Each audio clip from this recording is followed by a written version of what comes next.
Selvita. Bueno, yo coincido con la valoración que recién se hizo con los demás colegas, y lo que planteaba Alejandro creo que es así, es razonable. Yo creo que estos delitos no prescribieron. Pero vamos a además salirnos solamente de estos delitos. Si lo miramos en general. Pero agrego porque otra cosa. el tema de, por ejemplo, la liberación de las personas o prisión domiciliaria a partir del 65 fue algo que hasta el Instituto Nacional de Derechos Humanos entendió que correspondía en el contexto de la pandemia. Exactamente. Allí se pronunciaron muchas voces a favor, pero en el contexto de la pandemia. Hoy, ¿tiene lógica? Si no es solamente esta suerte de camino corto a Domingo Arenas. Ese argumento no tiene lógica para nada. Que se diga que puede haber aglomeraciones en las entradas de las cárceles y que se evita en todo caso. En esta cárcel en riesgo. particular, pero en cualquiera, pero vamos a ver, no vamos a hablar del tema. Yo no me quiero referir al tema concreto porque si no tengo que empezar a discutir de que en realidad también existen tupamaros que nunca pasaron por la justicia, que también cometieron delitos de lesa humanidad, etcétera, etcétera. Entonces, bueno, pero si, no vas a comparar. No quiero comparar, han pasado por la justicia y han estado presos, muy pocos. Si secuestrar, asesinar, estamos hablando de terrorismo de Estado. No son delitos iguales, Selvita. No quiero entrar en esa discusión. Estamos hablando de terrorismo de Estado, no es lo mismo. No quiero entrar en esa discusión. Con el uniforme de soldado hicieron las barbaridades que hicieron. Vos me haces entrar en esto, Selva, entonces. ¿Y lo otro no pasó nada? No. Lo otro no pasó nada. Hay que aplaudirle. Bueno, entonces... Pero estamos hablando de muertes, no de torturas, violaciones de mujeres, secuestro de niños. Eso no pasó del otro lado. ¿Pero los otros no secuestraban? Y esto fue durante ¿Los otros años, no asesinaron a sangre fría? Sí. ¿Y entonces yo no estoy de acuerdo son diferentes esos asesinatos que estos? Y muchos pagaron. No empecemos con esta discusión y muchos pagaron con cárcel durante más de 15 años. Y otros no. Se escaparon. Algunos sí, pero estamos hablando de personas. ¿Se fugaron o no se escaparon? No. ¿Se fugaron? ¿No se escaparon? Se fugaron porque los iban a agarrar. No seas mala, Selva. Vamos a ser objetivos en la discusión. Si arrancamos con esta discusión de que nosotros somos buenos que los otros... el platillo de la balanza una cosa que es el famoso terrorismo de Estado con un grupo armado que efectivamente cometió asesinatos a sangre fría, y yo no lo sé. Terrorista, no grupo armado. Decilo cómo se llama por su nombre, Selva. No, era un grupo armado. Ni siquiera fue una guerra civil la que hubo en este país. Porque era un grupo que ponen bombas son terroristas. Sí, en algún caso pusieron bombas y en otros casos no. A veces eran terroristas y a veces eran grupos armados. Depende del día. Yo estoy hablando de soldados que con el uniforme militar allanaron casas. Sí, estoy de acuerdo. Secuestraron gente, violaron mujeres. Estoy de acuerdo. Torturaron hasta la muerte a personas con el uniforme y en nombre del Estado. Estoy de acuerdo. Porque el propio Pajarito Silvera en su intervención dice, a mí no me pueden acusar de nada, yo hice todo esto en nombre de la patria. Quiere decir que ellos no están ni siquiera arrepentidos de lo que hicieron. Pero yo no estoy de acuerdo. Entonces yo no voy, como esto es... A ver, no conozco ningún tupamaro de más de 65 años que esté preso hoy. Pero que no me hables de arrepentimiento. Si nosotros tuvimos un presidente de la República que decía que lo más lindo que había era estar con una 45 en la mano y que la gente se agachara. No seas mala, un presidente de la República tuvimos que decir eso, porque lo dice, ¿no? ¿Qué me está diciendo? Pero vamos a hablar de este tema, vamos a hablar de todo lo que pasó en el 73 para adelante. Veremos, no sé, la zanahoria con las peras. Disculpame. Vos estás mezclando, yo no estoy mezclando nada. No estoy mezclando nada. Estoy diciendo que este proyecto vos lo que estás diciendo es que un día eran terroristas y otro día no. ¿Podrían hablar de a uno? ¿Sería tanto más interesante para el que está del otro lado? Este proyecto de ley yo considero que está hecho justamente para sus camaradas de armas. Y no quiero olvidar algo que dijo la conductora hace un rato sobre las famosas actas donde Gilberto Vázquez reconoce que mató a... Y todos criticamos a Tabaré Vázquez, que la firmó y las homologó, ¿está? Y el tipo reconoce en el Tribunal de Honor que mató y tiró al río a Gómez-Soro, de 23 años, o sea, no era ningún tupamaro ni ningún terrorista. Fue juzgado por eso y penado. Y sin embargo, el propio Manini Río fue el que dijo que siga la investigación en el Tribunal de Honor y no paró la investigación para pasar ese hecho a la justicia penal. Entonces, si la mentalidad del militar es, si es camarada de armas, yo le perdono la vida y no pasa nada y mantengo la impunidad, entonces yo a ese tipo de persona no la juzgo bien. Yo creo que la ley es igual para todos. Pero es lo que estamos hablando, Y bueno, es lo que yo estoy planteando. El que mezcló las cosas fuiste tú, yo no mezclé. que empezaste a decir una cantidad... No, vos comenzás con el tema del terrorismo de Estado y demás, y lo que estamos hablando acá es analizando en forma objetiva un proyecto de ley que además yo desconozco determinadas cosas que harían parecer, está bien, que hay lógicamente una intencionalidad que apunta a este tipo de penados. Yo entiendo que sí, que es así. Pero bueno, lo que no estamos de acuerdo, entonces. En eso estamos de acuerdo, pero vamos a analizarlo de forma objetiva, porque si arrancamos de vuelta con lo mismo que hicieron, que dejaron de hacer, y después yo te digo otra cosa, y vos me decís que un día eran terroristas, que otro día no eran terroristas. A mí me pareció interesante lo que dijo Alejandro con respecto al tema de analizarlo de los 65 años, como un hecho que sí, que creo que puede estar en consideración de la ciudadanía. Parece ser un número medio como paradigmático, ¿no? Porque los expertos en seguridad social nos están diciendo que trabajemos hasta los 65 años. Hasta los 70 años. Ahora. Claro, bueno, habría que ponerse de acuerdo allí cuando una persona comienza a entrar en un periodo de su vida donde no puede estar ni recluida ni tampoco trabajando. Por otro lado, hay una cuestión bastante paradójica, y es que si este proceso que tiene dadas todas las garantías, como todos coincidimos acá, hubiese comenzado antes, estas personas a quienes hoy se les reclama para que queden en libertad, no solamente ya no estarían cursando prisión domiciliaria, sino que estarían en libertad. Ayúdame, Pablo, si me estoy equivocando. Pensemos a alguien que fue juzgado en el año 85 con estos delitos, hoy, 2021, estaría en la calle. Por supuesto, claro. Estaría en libertad. Sí. Es una cuestión bastante paradójica. Indudable. Lo que pasa es que, claro, fueron penados y privados de libertad, como bien decía vos, recientemente entre comillas, pero digo, en cantidad de años, hace un corto plazo. Entonces podrían... Lo que pasa es que ahí no... ¿Qué es lo que sucede? Tendría que ser más amplia la ley y decir, bueno, perfecto, como la ley de humanización, que decía, los que estén penados o procesados en aquel momento, en el año 2005, accederán a la libertad anticipada.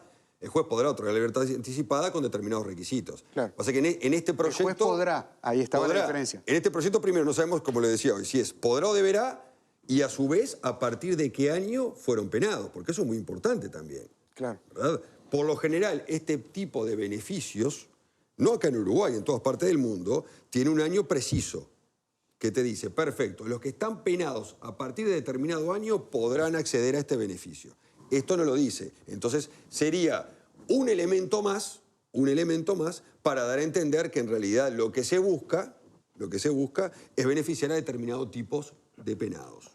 ¿Ah? Pero bueno, reitero, yo no leí el proyecto de ley tal cual es, sino simplemente me enteré por la prensa de lo que dice. Entonces, hasta no tener esos dos elementos, por lo menos, sacar una conclusión tajante es difícil. Que hay una intencionalidad, lo demostró hace tiempo, o sea, no es nuevo esto, ¿verdad? Pero, en fin, bueno, habría que verlo eso. A mí me gustaría agregar un asunto que quedó por allí aludido en un par de veces y que siento que sobre el cual tengo que hacer un comentario, y es las condiciones y el tipo de cárcel de Domingo Arena.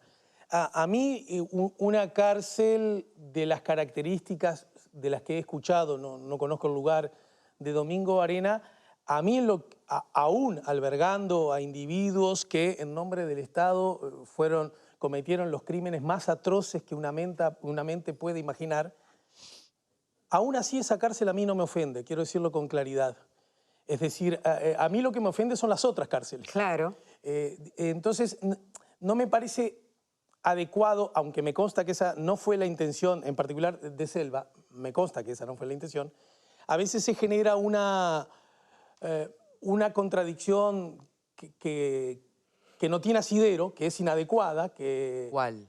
La de, y además estas personas están en una cárcel, entre comillas, pasándola bien, ¿verdad? Y yo sobre eso me salgo de esa tentadora, de ese tentador discurso, porque a mí me parece, justamente, por mantener este discurso... Y que la cárcel no debería ser como las otras. Más bien exactamente al revés. Ojo, también quiero, para no sacar la pata del lazo, también lo digo cuando, por ejemplo, ahora a los trabajadores públicos se les quiere quitar algún beneficio a la hora de reportarse enfermos, ¿no es cierto? Porque los privados, bueno, pero el problema no es de los trabajadores públicos, el problema es de los trabajadores privados que no tienen ese beneficio. Estoy hablando cuando el beneficio se usa bien, por supuesto, ¿no? Así que desde ese lugar yo quiero decir que a mí me gustaría que en el Uruguay, en líneas generales, las cárceles fueran más parecidas a las de Domingo Arena, ¿verdad? Y desde ese lugar siento la necesidad de decirlo. Y después una breve corrección, porque de pronto la cita que hablaste de las famosas actas eran de Gabazo y no de Silveira, que por allí tuviste, me parece. No, yo dije de Gilberto Vázquez. Claro, pero las famosas actas eran las de Gabazo, no las de Vázquez, ¿verdad? Tienes razón. Lo digo Un error simplemente mío, para puntualizar. Y un asunto sobre el cual cada vez que se abordan estos temas, la verdad me da pereza que volvamos a decir que si los tupas, esto, lo otro. Saquémoslo de Uruguay, saquémoslo de nuestras circunstancias, saquémoslo de la comarca y vayamos a las normas que rigen en el planeta. Los delitos, cuando los comete el Estado, son delitos de Estado y por lo tanto se recae en la posibilidad de cometer delitos que violan derechos humanos y de lesa humanidad. Las personas o las organizaciones, yo mismo lo dije hace un ratito, al pasar, pueden cometer atroces delitos de cualquier tipo y como tal, la mano larga de la justicia tiene que llegar a esos sin miramientos, Pablo, sin miramientos, pero desde ninguna circunstancia pueden ser comparados con los delitos del Estado, porque justamente el Estado no tiene que ser perpetrador de delitos, razonemos por el absurdo. Hoy de noche escuchamos en Telemundo que una persona entró a un lugar, mató, secuestró, violó, ponele, ¿no? Entonces, ¿qué deberíamos esperar? Que como lo hizo esa persona, el Estado se sienta en el derecho después de hacerlo. No, es exactamente al revés. Pero si llegara a cometer el delito, como ha ocurrido no solo en el Uruguay, bueno, ahí entonces la mano de la justicia y la mano de los ciudadanos todos tienen que estar unánimemente encolumnados en repudiar ese tipo de acontecimientos. ¿Sabes cuál es la diferencia? Y no me meto ni con Mujica, No, pero ¿sabes cuál es? Eso me aburre, me cansa y además es funcional a la impunidad. Sí, pero ¿sabes cuál es la única diferencia entre los delitos cometidos por el Estado y los delitos cometidos por organizaciones terroristas? Que los delitos cometidos por el Estado no prescriben. Nada más que eso. La única diferencia que hay es esa, porque No, no es la única. Sí, la única diferencia que tenés es esa, porque los delitos cometidos jurídicamente. por organizaciones, jurídicamente hablando, terroristas, si son iguales a los delitos cometidos por el Estado, porque son iguales, porque torturar, matar, poner una bomba, volar, secuestrar, más o menos es el mismo delito, ¿verdad? La única diferencia sustancial que tenemos acá es que unos prescriben y se pueden sustraer a cumplir una pena y los otros no prescriben. Perfecto. Nada más que eso. Pablo, justamente... Nada más que lo eso. Que acabas todo de lo decir, demás... Doctor. Todo lo demás... ¿Y por qué será? Doctor, lo que acabas de decir justamente es lo que inhabilita a esas miradas que 2x3 vemos desde los sectores más nostálgicos o negacionistas o reduccionistas del daño, y algunos en el gobierno, que sostienen de que mirá si vamos a ir contra esos actos cuando ha pasado tanto tiempo. Esa es la respuesta, porque los delitos de terrorismo de Estado no prescriben. Pero es la única diferencia que hay. Bueno, pero el delito es el mismo. No, pero cada tanto se dice... Los que cometen los otros tipos de delitos tienen una ventaja, porque va a llegar un momento que le va a prescribir el delito. Pero que el Estado cometa el Pero delito no la en jubilación nombre ni del la pensión, Estado. No, bueno, te estoy diciendo ir preso, no que no te paguen Estamos la jubilación, hablando de los soldados que paga Sí, el pueblo. Selva, ya me lo dijiste 7 bueno, veces. entonces no puede decir que el delito es el mismo. Si el delito Es el mismo, resultado. ¿vos decís que matar no es lo mismo? No, el delito es mucho más grave. No es lo mismo, ¿verdad? Para mí ¿Vos es más decís que entrar grave. con una metralleta y matar no es lo Y mismo? lo está demostrando que jurídicamente ese delito no prescribe, como tú lo dijiste muy bien. Pero ¿Cuál es la gravedad? Es mayor. No es eso, Selva. Sí, no bueno, es no, eso, entonces no, está, no, no. disculpame. Pero a ver, ustedes piensan que es más grave con una metralleta matar 4 personas, 4 funcionarios policiales, que entrar con una metralleta y matar a 4 presos? No, pienso que ¿Es es lo más mismo? grave que en nombre ¿Es del igual? Estado. No, pienso que es mucho más grave. Menos grave, matar que con en una nombre del metralleta. Pero, Pablo, Estado. si preguntás, deja que responda, pues si no... Bueno, pero pará, dejá que se defienda sola. No, pero... Te voy a decir bueno, que lo que yo hay una considero injusticia. que es más grave es que en nombre del Estado, con el uniforme del Ejército Nacional, esas personas hagan las cosas que hicieron, torturen, violen mujeres, secuestren niños. Él está cuestionando la gravedad. No. Lo que estamos estoy diciendo es que es más grave hablando o que es menos de grave. Las cosas que hicieron en nombre del Estado y con el uniforme del Estado. Vos disculpame, yo no puedo admitir que un abogado diga que no le importa, que Yo no sea el estoy Estado diciendo, no estoy el que diciendo comete que no el me delito, importe. que sea... Yo te estoy reconociendo todo lo que me estás diciendo. Lo que te estoy diciendo es que para mí es lo mismo. Un grupo revolucionario en pos de la revolución que eran eso, ¿no? Y cambiar, lógicamente, un sistema de gobierno con una metralleta, matar 4 policías en un jeep, a sangre fría, me parece que es un homicidio extremadamente grave, de la misma forma que un soldado con el Ejército Nacional, o lo que sea, matar con una metralleta a presos que estuviesen de repente adentro de un establecimiento militar. El resultado es el mismo porque para mí es lo mismo, mueren. las muertes para mí son todas iguales. Pero la gravedad del delito, si fuera el mismo, no prescribiría. Si fueran los mismos los delitos, si la jurisprudencia considerara que los delitos son iguales, deberían prescribir también los delitos cometidos por el Estado. Pero es lo que yo te estoy diciendo, pero es lo que te estoy diciendo yo. La única diferencia que tiene en cuanto a esos delitos que son iguales de graves es que unos prescriben y otros no prescriben. No, disculpa. La persecución penal Podemos salir de este punto. Creo que la gente ya entendió a qué se refiere cada uno. Tiene su propia opinión o no, pero en definitiva es como un loop de los mismos razonamientos. Sí, absolutamente. ¿Dejamos por acá? ¿Les parece? Sí. Porque en definitiva vamos a arrastrar estas discusiones in eternum, me parece. Lo que sí, mientras tanto...